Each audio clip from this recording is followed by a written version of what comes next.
All right. So now you take the plane. Yeah. What plane was that? Nigeria Airways? Or I think it's a British Airways. oh, British Airways, okay. Yeah. And then you arrived in Grenoble. Yeah. And we continue the story from there. Yeah. In September 1971, when we arrived at Grenoble, France, to begin 9 months the diploma course in French language. In December that year, during one of the meetings in Students Christian Union, because when I arrived, I joined the Students Christian Union, and Okay. I met. First of all, before you joined, how many were you to go to Grenoble? We were 4. 4. Yeah.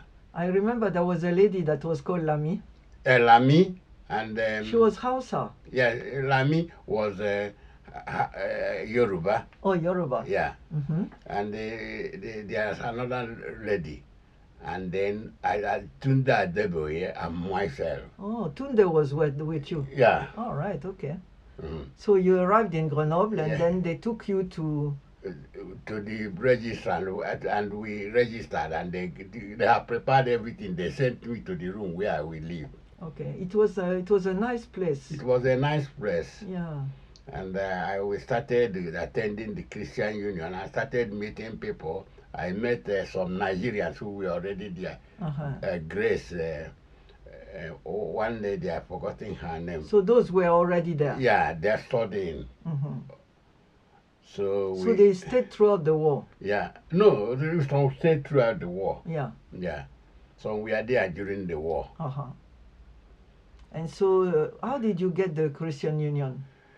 Because immediately I arrived, because I was in Christian Union in Nigeria. So when I arrived, I started looking for them. So you asked people and they led you to? Yeah.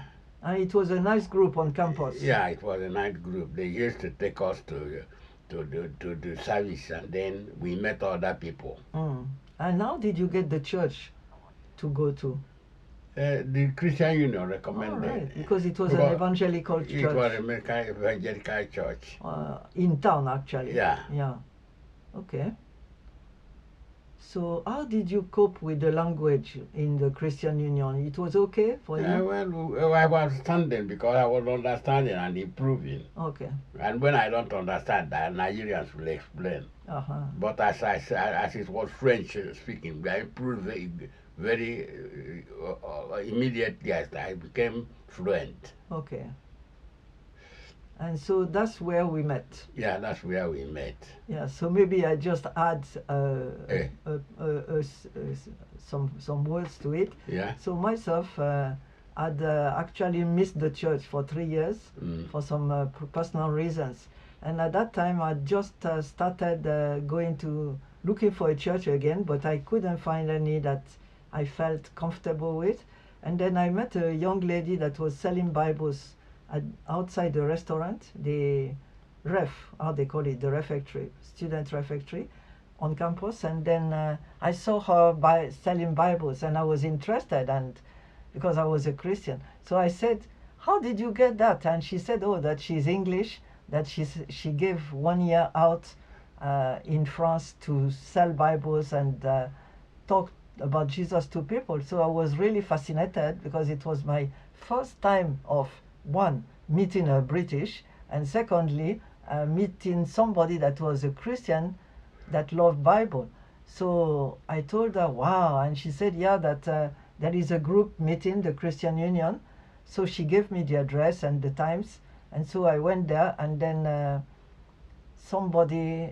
one girl that I knew before that told me, she was a friend of mine. I think she was a Chinese from Tahiti, and she said, you know that I heard that there is somebody from former Biafra in that group, because she knew I was interested in Biafra during the war. So I went, and then we met. Yeah. Yeah. So continue your story. So that was when we met. At first, because when I was living, the people said, don't get married with white people or bring white people. So when you came, I was shocked. But as I know it's God's will, we started interacting until eventually we bonded together. And it was interesting because there's a lady that was already there from Nigeria, and she organized somehow, but I didn't know that. She told me, oh, that is that guy from Nigeria that he was in Biafra, so since you are interested in Biafra, it's nice to meet him.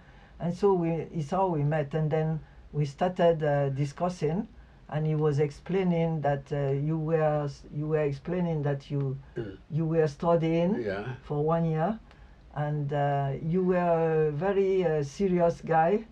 You were studying grammar and books, and then what I remember what you did at first was you kept one yogurt from your lunch food, so that when I visit you later, then we share it together. And you were not going to eat in the ref at night. You were just studying at home.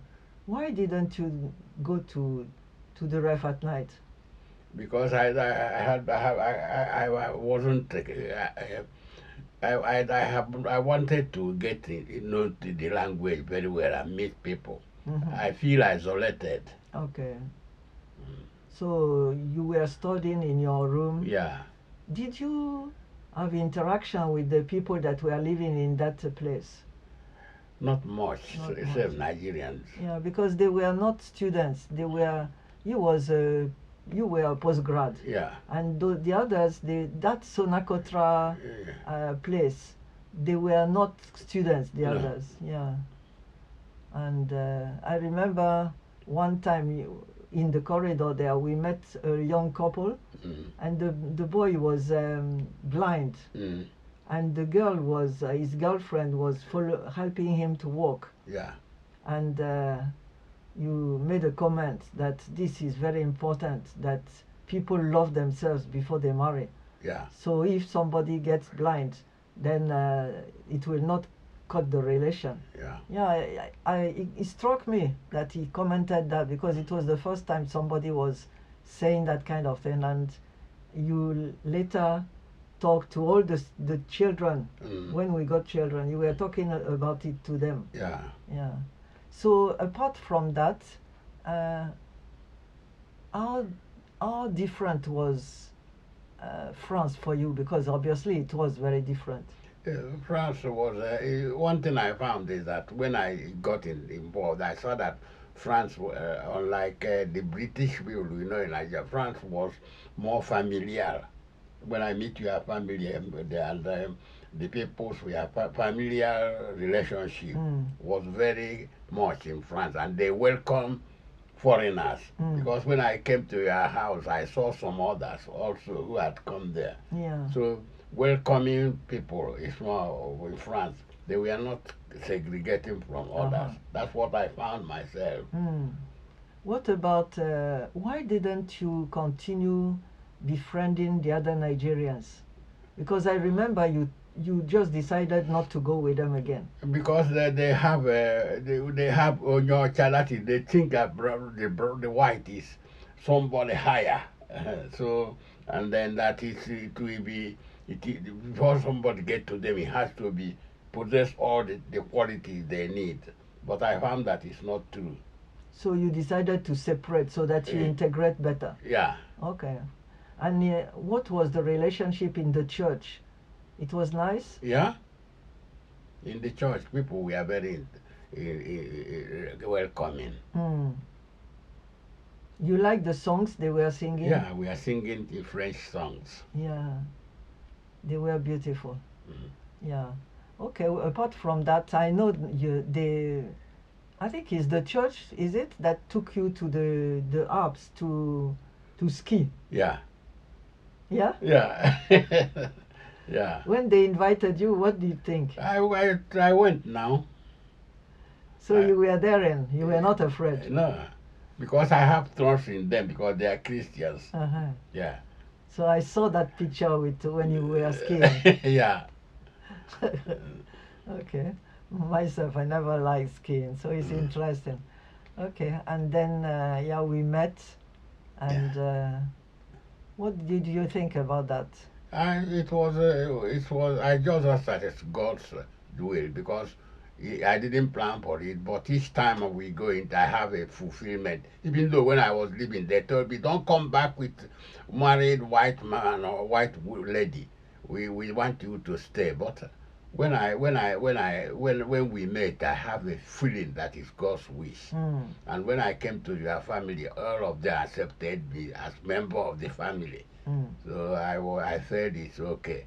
And Yeah, then it was interesting because my family, I come from a very international family, because my mother was from Belgium, my father was French, and my uncle was at that time married to a German. So, the family from my mother used to visit and speak Flemish. Yeah, so we were used to hear languages around, different languages and different cultures and accents, even when they spoke French. And then my first brother, that was just born after me, was preparing to become a priest in Catholic Church, and he had brought a Cameroonian boy that was one of his seminary comrades. And so for the family to welcome Clifford, it was not really just a bit different, but not so much, because they had already met the Cameroonian, yeah. And yeah, so we met. What did you think about my mom? well, we know that I at first there was some not all that thing, because he wanted to control, and She wanted, and then yeah. and I have a different view, and it didn't work well. But later we everything got settled. Yeah, my mother was quite a figure.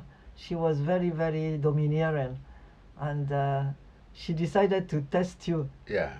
She gave you what do you call it, gherkins to eat as part of salad, and because normally even in France people don't like this very much, but she put this in the salad, and my husband ate it. So I think he was accepted on that basis. And did you meet a number of other French people? Yeah. But mostly in church. Mostly in church. And in your classroom, there were people from different places. Different places. Yeah. So what did you do in the classroom? We just speak French, go to the laboratory, and speak. At first, I had problem when we were trying to recite. But you did well. Yeah, I did well, but at first it was difficult. Oh. The speed, the language tone. Vous avez de sale ban, n'est-ce pas? And at first I couldn't. I said bam bam san pa until eventually I get around. But you like grammar. I like grammar. So it helped. This is grammar that I specialize. Yeah. But the one in the laboratory was very useful for language, for the tone. To learn Did you do really language lab in France? Yeah. You did? Yeah. Oh, okay. So was it, you had classes the whole day? Yeah. Okay. So it was a year well spent. Yeah. Thank you very much. Okay.